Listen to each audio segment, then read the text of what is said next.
ನಮಸ್ಕಾರ ವೀಕ್ಷಕರೇ, ಕಲಾ ಟಿವಿ ಕನ್ನಡ ಚಾನಲ್ಗೆ ಸ್ವಾಗತ. ಫ್ರೆಂಡ್ಸ್, ಇವತ್ತಿನ ವಿಡಿಯೋದಲ್ಲಿ ರಾಗಿ ಅವಲಕ್ಕಿ ಮತ್ತು ಗೋಧಿ ಅವಲಕ್ಕಿಗೆ ಒಗ್ಗರಣೆನ ತುಂಬ ಸಿಂಪಲ್ಲಾಗಿ ಯಾವ ರೀತಿ ಮಾಡ್ಬೋದು ಅಂತ ಅಂದ್ಬಿಟ್ಟು ನಾನು ಈ ವಿಡಿಯೋದಲ್ಲಿ ನಿಮ್ಮ ಜೊತೆ ಹಂಚ್ಕೊತಾ ಇದ್ದೀನಿ. ನಾನು ಫಸ್ಟ್ ಟೈಮ್ ನೋಡಿರೋದು ರಾಗಿ ಅವಲಕ್ಕಿ ಮತ್ತು ಗೋಧಿ ಅವಲಕ್ಕಿನ ನಮ್ಮ ಮನೆಗೆ ತೊಗೊಂಬಂದು ಒಗ್ಗರಣೆ ಮಾಡಿಕೊಡಿ ಅಂತಂದರು. ಆದರೆ ಇದನ್ನು ಹೇಗೆ ಮಾಡಿದ್ರೆ ಚೆನ್ನಾಗಿರುತ್ತಾ ಅಂತಂದ್ಬಿಟ್ಟು ನಾನು ಯೋಚನೆ ಮಾಡ್ತಾಯಿದ್ದೆ. ನೋಡೋಣ ಅಂತಂದ್ಬಿಟ್ಟು ನಾನು ಒಗ್ಗರಣೆ ಮಾಡಿದೆ. ತುಂಬಾ ಟೇಸ್ಟಿಯಾಗಿತ್ತು. ನಮ್ಮ ಅವಲಕ್ಕಿನೆಲ್ಲ ಪೇಪರ್ ಅವಲಕ್ಕಿ ಎಲ್ಲ ಒಗ್ಗರಣೆ ಮಾಡ್ತೀವಲ್ಲ, ಅದಕ್ಕಿಂತಲೇ ತುಂಬಾ ಚೆನ್ನಾಗಿತ್ತು. ಹೇಗೆ ಮಾಡೋದು ಅಂತ ಅಂದ್ಬಿಟ್ಟು ನೋಡ್ಕೊಂಬರೋಣ ಬನ್ನಿ ಫ್ರೆಂಡ್ಸ್. ನೋಡಿ ಫ್ರೆಂಡ್ಸ್, ಇದು ರಾಗಿ ಅವಲಕ್ಕಿ. ಈ ಅವಲಕ್ಕಿ ನೋಡೋದಕ್ಕೆ ಹೇಗಿದೆ ಅಂತಂದರೆ, ರಾಗಿ ಅವಲಕ್ಕಿ ನಾವು ಪೇಪರ್ ಅವಲಕ್ಕಿನೆಲ್ಲ ನೋಡ್ತಾ ಇರ್ತೀವಲ್ಲ, ಅದಕ್ಕಿಂತ ಇನ್ನೊಂದು ಸ್ವಲ್ಪ ಗಟ್ಟಿಯಾಗಿರುತ್ತೆ ಮತ್ತು ಟೇಸ್ಟೂ ಸಹ ತುಂಬಾ ಚೆನ್ನಾಗಿರುತ್ತೆ. ಪೇಪರ್ ಅವಲಕ್ಕಿ ಒಂದು ಸ್ವಲ್ಪ ಸಪ್ಪೆ ಥರ ಇರುತ್ತೆ, ಆದರೆ ಈ ಅವಲಕ್ಕಿ ಒಂದು ಸ್ವಲ್ಪ ರುಚಿಯಾಗಿರುತ್ತೆ. ನೋಡಿ ಫ್ರೆಂಡ್ಸ್, ಇದನ್ನು ಕ್ಲೀನ್ ಮಾಡ್ಕೊಬೇಕಾಗುತ್ತೆ. ನಾವು ತಂದಿರೋ ಪೇಪರ್ ಅವಲಕ್ಕಿನ ಕ್ಲೀನ್ ಮಾಡ್ಕೊಬೇಕಾಗಿರುತ್ತೆ. ಒಳಗಡೆ ಎಲ್ಲನ ಒಂದು ಸ್ವಲ್ಪ ಪೌಡ್ರ್ ಥರ ಎಲ್ಲ ಇರುತ್ತೆ, ಹಾಗೆ ಹಾಕ್ಬಾರ್ದು. ಇದನ್ನು ಒಂದು ಮರದಲ್ಲಾಗಿರ್ಬೋದು, ಇಲ್ಲಾಂದರೆ ಜರಡಿ ಆಡ್ತೀವಲ್ಲ, ಜರಡಿ ಆಡೋದ್ರಿಂದ ತುಂಬ ಚೆನ್ನಾಗಿ ಕ್ಲೀನ್ ಆಗುತ್ತೆ. ನಾನು ಇಲ್ಲಿ ಮರದಲ್ಲಿ ಮಾಡ್ಕೊತಾ ಇದ್ದೀನಿ. ನೋಡಿ, ಹೀಗೆ ಜರಡಿ ಹಿಡ್ಕೊಂಡಾದ್ಮೇಲೆ ಕೊನೆಯದಾಗಿ ಕೆಳಗಡೆ ಎಲ್ಲನ ಪೌಡ್ರ್ ಥರ ಬಂದಿರುತ್ತೆ. ನೋಡಿ, ಈ ರೀತಿ ಎಲ್ಲನ ಒಂದ್ಬಿಟ್ಟು ಎಲ್ಲನ ಜರಡಿ ಇಟ್ಕೊಬೇಕಾಗುತ್ತೆ. ನೀವು ನೋಡ್ತಾ ಇರ್ಬೋದು ಎಷ್ಟು ಪೌಡ್ರ್ ಥರ ಬಂದಿದೆ. ಅದನ್ನೆಲ್ಲನ ನಾವು ಉಪಯೋಗ ಮಾಡಬಾರ್ದು. ನೋಡಿ, ಈಗ ಅವಲಕ್ಕಿ ಜರಡಿ ಹಿಡ್ದಿದ್ದಾಯಿತು. ನಾವು ಗೋಧಿ ಅವಲಕ್ಕಿನೇನು ಜರಡಿ ಹಿಡಿಯೋ ಅವಶ್ಯಕತೆ ಇರೋದಿಲ್ಲ. ನೋಡಿ, ಇದು ಗೋಧಿ ಅವಲಕ್ಕಿ ಈ ಥರ ಇದೆ. ಈಗ ಎರಡಕ್ಕೂ ಒಂದೇ ಒಗ್ಗರಣೆ ಮಾಡಿಬಿಟ್ಟು ತೋರಿಸ್ತೀನಿ. ನೋಡಿ, ಇದು ರಾಗಿ ಅವಲಕ್ಕಿ, ಇನ್ನೊಂದು ಗೋಧಿ ಅವಲಕ್ಕಿ. ನಾನು ಫಸ್ಟ್ ಟೈಮ್ ಇದನ್ನು ನೋಡಿದ್ದು ಅವಲಕ್ಕಿನ. ನೋಡಿ ಯಾವ ರೀತಿ ಇದೆ ಅಂತಂದ್ಬಿಟ್ಟು ಒಂದು ಸ್ವಲ್ಪ ಗುಂಡದಾಗಿ ರಾಜ್ಮಾ ಇರುತ್ತಲ್ವ, ಆ ಸೈಜಲ್ಲಿ ಮಾಡಿದ್ದಾರೆ. ಈಗ ಒಗ್ಗರಣೆ ಮಾಡ್ಕೊಳ್ಳೋಣ. ನಾವು ಸಿಂಪಲಾಗಿ ನಾವು ಅವಲಕ್ಕಿ ಮತ್ತು ಕಡಲೆಪುರಿ ಎಲ್ಲ ಒಗ್ಗರಣೆ ಯಾವ ರೀತಿ ಮಾಡ್ತೀವೋ ಅದೇ ರೀತಿ ಅಷ್ಟೇ ಒಗ್ಗರಣೆ ಮಾಡಿಕೊಂಡ್ರೆ ಸಾಕಾಗುತ್ತೆ.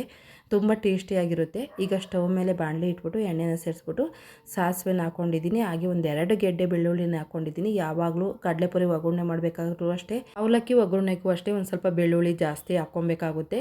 ಹಾಗೆ ಒಂದು ಸ್ವಲ್ಪ ಬಾದಾಮಿನ ಸೇರಿಸ್ಕೊತಾ ಇದ್ದೀನಿ. ಇದ್ದರೆ ಹಾಕ್ಕೊಳ್ಳಿ, ಇಲ್ಲಾಂದ್ರೆ ಹಾಗೆ ಸ್ಕಿಪ್ ಮಾಡ್ಬೋದು. ಒಣ ದ್ರಾಕ್ಷಿನ ಹಾಕ್ಕೊತಾ ಇದ್ದೀನಿ. ಮೇಯ್ನ್ ಬೇಕಾಗಿರೋದು ಕರ್ಬೇವಿನ ಸೊಪ್ಪು ಎಷ್ಟಿದ್ರೂ ರುಚಿ ಚೆನ್ನಾಗಿ ಕೊಡುತ್ತೆ ಮತ್ತು ಚೆನ್ನಾಗಿ ಎಣ್ಣೆನೆಲ್ಲ ಫ್ರೈ ಆಗೋಗಿರುತ್ತೆ. ಅದನ್ನೆಲ್ಲ ಬೇರೆ ನಾವು ಆಹಾರದಲ್ಲೆಲ್ಲ ಕರ್ಬೇವಿನ ಸೊಪ್ಪು ಉಪಯೋಗ ಮಾಡಿದ್ರೆ ತೆಗೆದು ಸೈಡ್ಗೆ ಇರ್ತೀವಿ. ಆದರೆ ಇದರೊಳಗೆಲ್ಲ ರೋಸ್ಟ್ ಆಗಿರೋದ್ರಿಂದ ತಿಂತಾ ಇಲ್ಲ ಅದೆಲ್ಲ ಪುಡಿ ಆಗಿಬಿಟ್ಟು ನಾವು ಕರ್ಬೇವಿನ ಸೊಪ್ಪನ್ನ ಬಿಸಾಡೋದಕ್ಕೆ ಆಗೋದೇ ಇಲ್ಲ. ಅದು ನಮ್ಮ ಕೈಗೆ ಸಿಗೋದೇ ಇಲ್ಲ, ಅಷ್ಟು ರೋಸ್ಟ್ ಆಗಿರುತ್ತೆ. ಈಗೆಲ್ಲ ಒಂದು ಸಲ ಮಿಕ್ಸ್ ಮಾಡ್ಕೊಬೇಕು. ನಾವು ಹಾಕಿರೋ ಪದಾರ್ಥಗಳೆಲ್ಲ ಚೆನ್ನಾಗಿ ಎಣ್ಣೆಲೆ ಕರ್ಕೊಬೇಕಾಗುತ್ತೆ. ಕಡಲೆ ಬೀಜ ಮತ್ತು ಒಣಮೆಣ್ಸಿನ್ಕಾಯಿ ಹಾಕಬೇಕಾಯ್ತು, ನಾನು ಮರ್ತೇ ಬಿಟ್ಟಿದ್ದೀನಿ. ಕಡಲೆ ಬೀಜ ಮತ್ತು ಒಣಮೆಣ್ಸಿನ್ಕಾಯಿ ಹಾಕ್ತಿಲ್ಲದ ಕಾರಣ ನಾನು ಇನ್ನೊಂದು ಪಾತ್ರೆಗೆ ಒಂದು ಸ್ವಲ್ಪ ಎಣ್ಣೆ ಹಾಕ್ಬಿಟ್ಟು ಕಡಲೆ ಬೀಜ ಮತ್ತು ಒಣಮೆಣ್ಸಿನ್ಕಾಯಿನ ಫುಲ್ಲೂ ಚೆನ್ನಾಗಿ ಹುರ್ಕೊತಾ ಇದ್ದೀನಿ. ನೀವು ಈ ಥರ ಮಾಡೋಕ್ಕೆ ಹೋಗಬೇಡಿ, ಯಾಕೆಂದರೆ ಎರಡೆರಡು ಕೆಲಸ ಆಗೋಗುತ್ತೆ. ಮರದಲ್ಲೇ ಮಾಡಬೇಕು ಅಂತ ಅಂದ್ಕೊತೀನಿ, ಆದ್ರೂ ಒಂದೊಂದು ಸಲ ಮರ್ತೇ ಹೋಗಿರುತ್ತೆ. ಕಡಲೆ ಬೀಜ ಮತ್ತು ಒಣಮೆಣ್ಸಿನ್ಕಾಯಿ ಎರಡನ್ನೂ ತೆಗ್ದು ಇಟ್ಟಿದೆ, ಆದ್ರೂ ಮರ್ತುಬಿಟ್ಟಿದ್ದೀನಿ. ಒಂದೊಂದು ಸಲ ಹಾಗೆ ಆಗೋಗುತ್ತೆ, ಏನು ಮಾಡೋಕ್ಕಾಗೋದಿಲ್ಲ. ನೋಡಿ, ಈಗ ಎರಡೆರಡು ಕೆಲಸ ಆಯಿತು, ಆದ್ರೂ ಅಡ್ಜಸ್ಟ್ ಮಾಡ್ಕೊತಾ ಇದ್ದೀನಿ. ನೀವು ಆ ಥರ ಮಾಡ್ಕೊಳಕ್ಕೆ ಹೋಗಬೇಡಿ. ಇದರ ಜೊತೆಗೆ ಒಂದು ಸ್ವಲ್ಪ ಕಡಲೆನೂ ಹಾಕಿದ್ರೆ ಚೆನ್ನಾಗಿರುತ್ತೆ, ಇದ್ದರೆ ಹಾಕ್ಕೊಳ್ಳಿ. ನಾನು ಇಲ್ಲಿ ಖಾಲಿಯಾಗಿತ್ತು, ಹಾಗಾಗಿ ತೋರ್ಸೋಕ್ಕಾಗಿಲ್ಲ. ಈಗ ಒಗ್ಗರಣೆ ಮಾಡ್ಕೊಂಡಿರೋ ಕಡಲೆ ಬೀಜನ ಹುರ್ಕೊಂಡಿರೋದನ್ನ ಎಲ್ಲ ಒಂದೇ ಒಗ್ಗರಣೆಗೆ ಸೇರಿಸ್ಕೊಂಡು ಮತ್ತೆ ಇನ್ನೊಂದು ಸಲ ಮಿಕ್ಸ್ ಮಾಡ್ಕೊತಾ ಇದ್ದೀನಿ. ಒಗ್ಗರಣೆಗೆ ನಾವು ಅರಿಶಿಣ ಹಾಕೋದ್ರಿಂದ ಚೆನ್ನಾಗಿ ಎಲ್ಲದಕ್ಕೂ ಹೊಂದ್ಕೊಳ್ಳುತ್ತೆ. ಒಗ್ಗರಣೆಗೆ ಕಲರೆಲ್ಲ ಚೆನ್ನಾಗಿ ಬರುತ್ತೆ. ನನಗೆ ಇಲ್ಲಿ ಹಸಿದು ಅರಿಶಿಣ ಸಿಕ್ಕಿರೋದ್ರಿಂದ ನಾನು ತುರಿದ್ಬಿಟ್ಟು ಹಾಕ್ಕೊತಾ ಇದ್ದೀನಿ. ಇದು ಸ್ಮೆಲ್ ಅಂತೂ ತುಂಬಾ ಚೆನ್ನಾಗಿರುತ್ತೆ. ಈ ಕಾಲದಲ್ಲಿ ಒಂದು ಸ್ವಲ್ಪ ಅರಿಶಿಣ ಎಲ್ಲ ಸಿಗ್ತಾ ಇರುತ್ತೆ ಹಸಿದು, ಇದ್ದರೆ ಯೂಸ್ ಮಾಡ್ಕೊಳ್ಳಿ. ತಾಜಾವಾಗೂ ಇರುತ್ತೆ ಮತ್ತು ಯಾವುದೇ ಕೆಮಿಕಲ್ಲು ಸಹ ಇರೋದಿಲ್ಲ. 1-2 ತಿಂಗಳು ಆರಾಮಾಗಿ ನಾವು ಹಸಿ ಅರಿಶಿಣದ ಗೋಟನ್ನು ನಾವು ಮಾಡೋವಂಥ ಅಡುಗೆಗಳಿಗೆ ಅರಿಶಿಣನ ಉಪಯೋಗಿಸೋದ್ರ ಬದಲು ಈ ರೀತಿ ಹಸಿ ಅರಿಶಿಣನ ತುರಿದ್ಬಿಟ್ಟು ಹಾಕೋದ್ರಿಂದ ತುಂಬಾ ಚೆನ್ನಾಗಿರುತ್ತೆ. ಅದ್ರ ಘಮನೂ ಚೆನ್ನಾಗಿರುತ್ತೆ ಮತ್ತು ಶುದ್ಧ ಅರಿಶಿಣನ ನಾವು ಆರಾಮಾಗಿ ಉಪಯೋಗ ಮಾಡ್ಬೋದು ಅಡುಗೆಗಳಿಗೆ. ಈಗ ಅರಿಶಿಣನೆಲ್ಲ ತುರಿದ್ಬಿಟ್ಟು ಈಗ ಒಂದು ಸಲ ಮಿಕ್ಸ್ ಮಾಡ್ಕೊತಾ ಇದ್ದೀನಿ, ಎಲ್ಲ ಚೆನ್ನಾಗಿ ಹೊಂದ್ಕೊಳೋಗೆ. ನೋಡಿ ಎಷ್ಟು ಚೆನ್ನಾಗಿ ಕಲರ್ಫುಲ್ಲಾಗಿ ಕಾಣಿಸ್ತಾ ಇದೆ ಅಂತಂದ್ಬಿಟ್ಟು. ಯಾವುದೇ ಕೆಮಿಕಲ್ಲು ಸಹ ಯೂಸ್ ಮಾಡಿರೋದಿಲ್ಲ. ಆದಷ್ಟು ಒಗ್ಗರಣೆಗೆಲ್ಲ ಹಾಕಿದ್ರೆ ಅದು ಸ್ಮೆಲ್ಲೆಲ್ಲನ ಹಸಿ ಅರಿಶಿಣದ ಸ್ಮೆಲ್ಲೆಲ್ಲನ ಹೋಗುತ್ತೆ, ಹಾಗಾಗಿ ಒಗ್ಗರಣೆಗೆ ಸೇರಿಸ್ಕೊಬೇಕಾಗುತ್ತೆ. ನೋಡಿ, ಈಗೆಲ್ಲ ಒಗ್ಗರಣೆ ಎಲ್ಲ ನೀಟಾಗೆಲ್ಲ ಚೆನ್ನಾಗಿ ಬೆಂದಿದೆ. ಈ ಸಮಯದಲ್ಲಿ ರುಚಿಗೆ ತಕ್ಕಷ್ಟು ಉಪ್ಪನ್ನು ಸೇರಿಸ್ಕೊತಾ ಇದ್ದೀನಿ. ನಾನು ಮೊದಲೇ ಹೇಳ್ದಾಗೆ ಕರ್ಬೇವಿನ ಸೊಪ್ಪು ಈ ಥರ ಒಗ್ಗರಣೆಗಳಿಗೆ ಎಷ್ಟು ಹಾಕಿದ್ರೂ ಬಿಸಾಡೋದಿಲ್ಲ. ಹಾಗಾಗಿ ನಾನು ಇನ್ನೊಂದು ಸ್ವಲ್ಪ ಕರ್ಬೇವಿನ ಸೊಪ್ಪು ಎಳೆದಾಗಿ ಸಿಕ್ಕಿತ್ತು, ನನಗೆ ಹಾಕ್ತಲೇ ಇರೋದಕ್ಕೆ ಮನಸ್ಸೇ ಬರಲಿಲ್ಲ, ಹಾಗಾಗಿ ಹಾಕ್ಕೊತಾ ಇದ್ದೀನಿ. ಇನ್ನೊಂದು ಸ್ವಲ್ಪ ಹಾಕ್ಬಿಟ್ಟು ಎಲ್ಲ ನೀಟಾಗಿ ಮಿಕ್ಸ್ ಮಾಡ್ಕೊತಾ ಇದ್ದೀನಿ. ಇದೇ ಬಿಸಿ ಒಳಗಡೆ ಈಗ ಹಾಕಿರೋ ಕರ್ಬೇವಿನ ಸೊಪ್ಪೆಲ್ಲ ಗರಿ ಗರಿ ಆಗುತ್ತೆ. ಈಗ ಒಂದು ಸ್ವಲ್ಪ ಸಣ್ಣದಾಗಿ ಕೊಬ್ಬರಿನ ಹಚ್ಬಿಟ್ಟು ಸೇರಿಸ್ಕೊತಾ ಇದ್ದೀನಿ. ನಾವು ಪುರಿ ಒಗ್ಗರಣೆ ಮಾಡಬೇಕಾದ್ರೆ, ಅವಲಕ್ಕಿ ಒಗ್ಗರಣೆ ಮಾಡಬೇಕಾದ್ರೆ ಎಲ್ಲನ ನೋಡಿ ಈ ರೀತಿ ಸಣ್ಣದಾಗಿ ಒಗ್ಗರಣೆಗೆ ಹಾಕಿದ್ದಂಥ ಕೊಬ್ಬರಿ ತುಂಬಾ ಟೇಸ್ಟಿಯಾಗಿರುತ್ತೆ. ಅದ್ರ ಎಣ್ಣೆ ಎಲ್ಲ ಚೆನ್ನಾಗಿರುತ್ತಲ್ವ, ಆ ಟೇಸ್ಟ್ ಅಂತೂ ತುಂಬಾ ಚೆನ್ನಾಗಿರುತ್ತೆ. ಒಗ್ಗರಣೆ ರೆಡಿಯಾಗಿದೆ. ರಾಗಿ ಅವಲಕ್ಕಿಗೆ ಮತ್ತು ಗೋಧಿ ಅವಲಕ್ಕಿಗೆ ಒಂದೇ ಒಗ್ಗರಣೆ ಮಾಡಿರೋದ್ರಿಂದ ಒಂದು ಸ್ವಲ್ಪ ಎತ್ತಿಟ್ಕೊತಾ ಇದ್ದೀನಿ. ಗೋಧಿ ಅವಲಕ್ಕಿ ಒಂದು ಸ್ವಲ್ಪ ಇರೋದ್ರಿಂದ ಒಂದು ಸ್ವಲ್ಪ ಒಗ್ಗರಣೆ ಮಾತ್ರ ಎತ್ತಿಟ್ಕೊತಾ ಇದ್ದೀನಿ. ಫಸ್ಟು ನಾನು ರಾಗಿ ಅವಲಕ್ಕಿನ ಮಾಡ್ಕೊತಾ ಇದ್ದೀನಿ. ನೋಡಿದ್ರೇ ಗೊತ್ತಾಗುತ್ತೆ ನಮಗೆ ಇದು ಅವಲಕ್ಕಿ ಅಂತಂದ್ಬಿಟ್ಟು ರಾಗಿ ಅವಲಕ್ಕಿ ಅಲ್ಲ ಅಂತ ಅನಿಸುತ್ತೆ. ಈ ಅವಲಕ್ಕಿ ಇಷ್ಟು ವೈಟ್ಗಿದೆ, ರಾಗಿ ಅವಲಕ್ಕಿ ಹೇಗೆ ಈ ಥರ ವೈಟ್ ಮಾಡಿದ್ದಾರೆ ಅಂತಂದ್ಬಿಟ್ಟು ನಿಜವಾಗ್ಲೂ ನನಗೆ ಗೊತ್ತಿಲ್ಲ. ಆದರೆ ಟೇಸ್ಟ್ ಮಾತ್ರ ತುಂಬಾ ಚೆನ್ನಾಗಿತ್ತು. ಒಗ್ಗರಣೆ ಎಲ್ಲ ಹಾಕಾದ್ಮೇಲೆ ಒಂದು 8 ದಿವಸ ಆರಾಮಾಗಿ ಮಾಡಿ ಇಟ್ಕೊಬೋದು.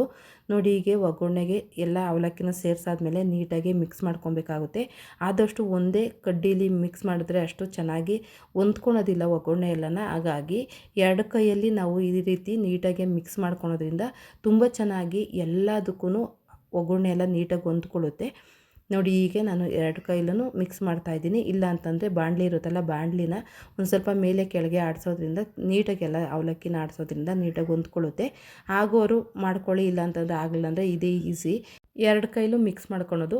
ನೋಡಿ ಹೀಗೆ 1 ನಿಮಿಷ ಇದೇ ರೀತಿ ಮಿಕ್ಸ್ ಮಾಡ್ಕೊಬೇಕಾಗುತ್ತೆ. ಅದಾದಮೇಲೆ ನಾನು ರಾಗಿ ಅವಲಕ್ಕಿ ಆದಮೇಲೆ ಈಗ ಗೋಧಿ ಅವಲಕ್ಕಿನ ಒಗ್ಗರಣೆಗೆ ಸೇರಿಸ್ಕೊಂಡು ಅದೇ ರೀತಿ ಮಿಕ್ಸ್ ಮಾಡ್ಕೊತೀನಿ. ನೋಡಿದ್ರಲ್ಲ ಇಷ್ಟು ಸಿಂಪಲ್ಲಾಗಿ ಹೆಲ್ತಿ ಫುಡ್ಡನ್ನು ರೆಡಿ ಮಾಡ್ಕೊಬೋದು ಅಂತಂದ್ಬಿಟ್ಟು ನಾನು ಈ ವಿಡಿಯೋದಲ್ಲಿ ಸರಳವಾಗಿ ತಿಳಿಸ್ಕೊಟ್ಟಿದ್ದೀನಿ. ಅದರೊಳಗೂ ಮಕ್ಕಳೆಲ್ಲ ಲೇಸು, ಕುರ್ಕುರೆ, ಈಗ ಬೇಕ್ರಿ ಐಟಮ್ಗಳೆಲ್ಲ ಕೇಳ್ತಾ ಇರ್ತಾರೆ. ಯಾವಾಗಲೂ ನಾವು ಅದನ್ನು ಕೊಡಿಸಿದ್ರೆ ಅಷ್ಟು ಚೆನ್ನಾಗಿರೋದಿಲ್ಲ. ಮನೇಲಿ ನಾವು ಈ ರೀತಿ ಎಲ್ಲ ಮಾಡಿ ಅವ್ರ ಮುಂದೆ ಇಟ್ಟರೆ ಅವ್ರಿಗೆ ಬೇಕಾದಾಗ ತಿನ್ನೋದ್ರಿಂದ ಅವ್ರಿಗೂ ಆರೋಗ್ಯ ಚೆನ್ನಾಗಿರುತ್ತೆ. ಇಲ್ಲ ಅಂತಂದರೆ ಅದು ಇದು ಯಾವಾಗಲೂ ಕೇಳ್ತಲೇ ಇರ್ತಾರೆ. ಹೊರಗಡೆ ಹೋಗಿ ನಾವು ಕೊಡಿಸ್ಕೊಂಬರ್ಬೇಕಾಗುತ್ತೆ. ಆದಷ್ಟು ನಾವು ಮನೇಲಿ ಮಕ್ಕಳಿಗೆ ಈ ರೀತಿ ಫುಡ್ಗಳನ್ನ ಮಾಡಿಕೊಡೋದ್ರಿಂದ ಆರೋಗ್ಯನೂ ತುಂಬ ಚೆನ್ನಾಗಿ ಇಟ್ಕೊಬೋದು. ನೋಡಿದ್ರಲ್ಲ ಇಷ್ಟು ಸಿಂಪಲ್ಲಾಗಿ ರಾಗಿ ಅವಲಕ್ಕಿ ಮತ್ತು ಗೋಧಿ ಅವಲಕ್ಕಿನ ಮಾಡ್ಕೊಬೋದು ಅಂತಂದ್ಬಿಟ್ಟು ನಾನು ಸರಳವಾಗಿ ತಿಳಿಸ್ಕೊಟ್ಟಿದ್ದೀನಿ. ಈ ವಿಡಿಯೋ ಎಲ್ಲರಿಗೂ ಇಷ್ಟ ಆಗಿದೆ ಅಂತ ನಾನು ತಿಳ್ಕೊತಾ ಇದ್ದೀನಿ. ಇಷ್ಟ ಆಗಿದ್ದರೆ ಕಲಾ ಟಿವಿ ಕನ್ನಡ ಚಾನಲ್ನ ಸಬ್ಸ್ಕ್ರೈಬ್ ಮಾಡ್ಕೊಳ್ಳಿ. ಇಷ್ಟೊತ್ತು ವಿಡಿಯೋ ನೋಡಿದ್ದಕ್ಕೆ ಧನ್ಯವಾದಗಳು. Thank you friends. ಮತ್ತೊಮ್ಮೆ ಸಿಗೋಣ.